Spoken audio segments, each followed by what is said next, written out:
ప్రియమైన సహోదరి సహోదరులారా, ప్రభు అయిన యేసుక్రీస్తు నామములో మీ అందరికీ శుభాలు, వందనాలు. మనం ప్రతిరోజు ర్యాప్సోడీ ఆఫ్ రియాలిటీస్ని ఒక అంశం ద్వారా మనం దేవుని వాక్యాన్ని ధ్యానించుకుంటున్నాం కదా. ఇవాళటి అంశాన్ని మనం ధ్యానించుకుందాం. ప్రార్థనలో దేవుణ్ణి బ్రతిమాలవద్దు. ఇది ఇవాళటి అంశం. రోమీయులకు 8:15లో, ఎందుకంటే మీరు మరలా భయపడడానికి దాస్యపు ఆత్మను పొందలేదు గాని అబ్బా తండ్రి అని మొరపెట్టుటకు దత్తపుత్ర ఆత్మను మీరు పొంది ఉన్నారు. ప్రియులారా, మీరు దేవుణ్ణి ఎలా అర్థం చేసుకుంటున్నారు? ఆయనతో మీకు ఉన్న సంబంధాన్ని ఎలా చూస్తున్నారు? ఈ రెండు విషయాలు మీరు ఎలా ప్రార్థిస్తున్నారో నిర్ణయిస్తుంది.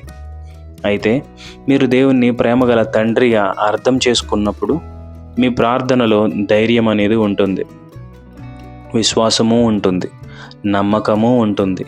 కానీ దేవుడు మీ గురించి ఏమి అనుకుంటున్నాడో తెలియకపోతే ప్రార్థనలో భయము, సందేహము, నిరాశ మరియు దేవుణ్ణి బ్రతిమాలడం ఎక్కువగా ఉంటాయి.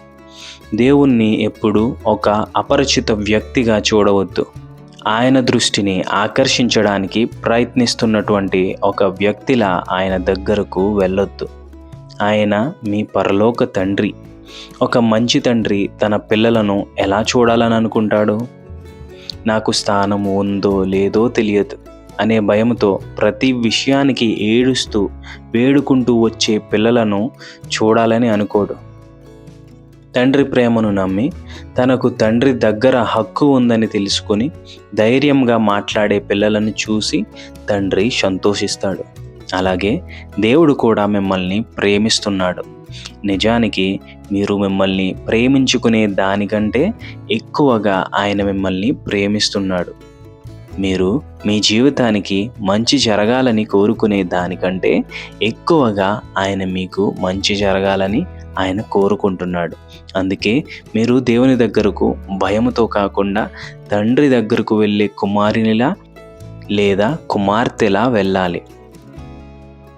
ఆయన మీకు ఒక అద్భుతమైన ఆహ్వానాన్ని ఇస్తున్నాడు.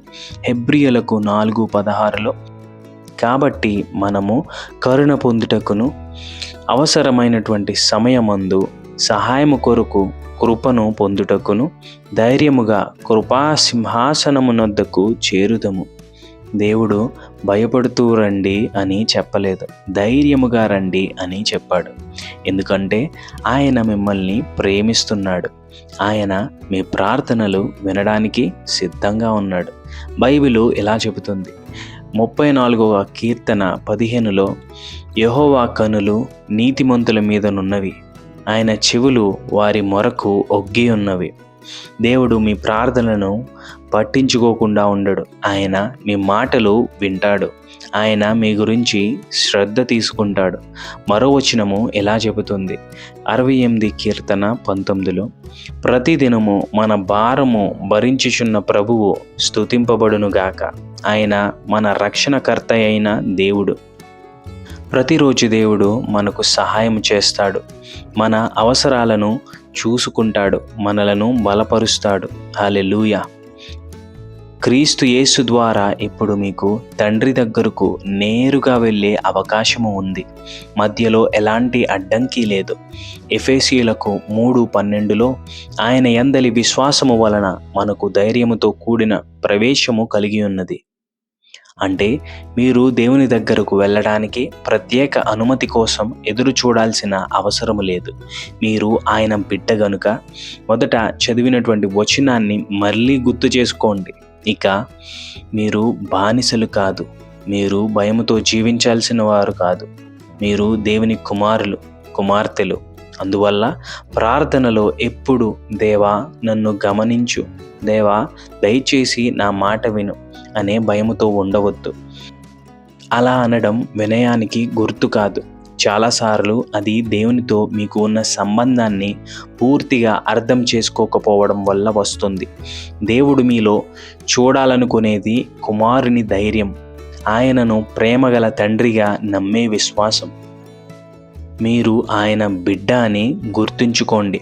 ఆయన మిమ్మల్ని ప్రేమిస్తున్నాడని గుర్తుంచుకోండి.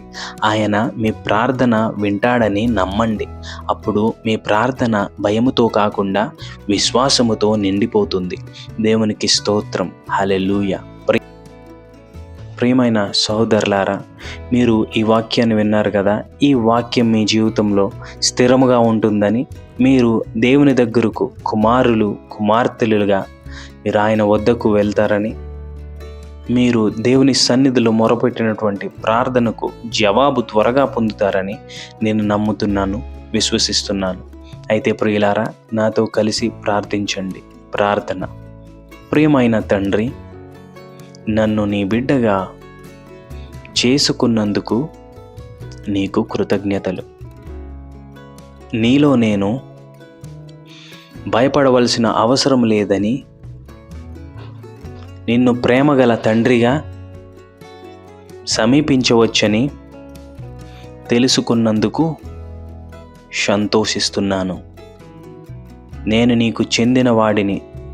క్రీస్తులో నాకు అవసరమైన సమస్త ఆశీర్వాదాలను నీవు సిద్ధపరిచి ఉంచావని నమ్ముతున్నాను. నేను భయముతో కాదు, విశ్వాసముతో జీవిస్తున్నాను. నాతో నీవు ఉన్నావని, నా ప్రార్థనలు వింటున్నావని, నన్ను నడిపిస్తున్నావని విశ్వసిస్తున్నాను. యేసు నామములో ప్రార్థిస్తున్నాను. ఆమేన్.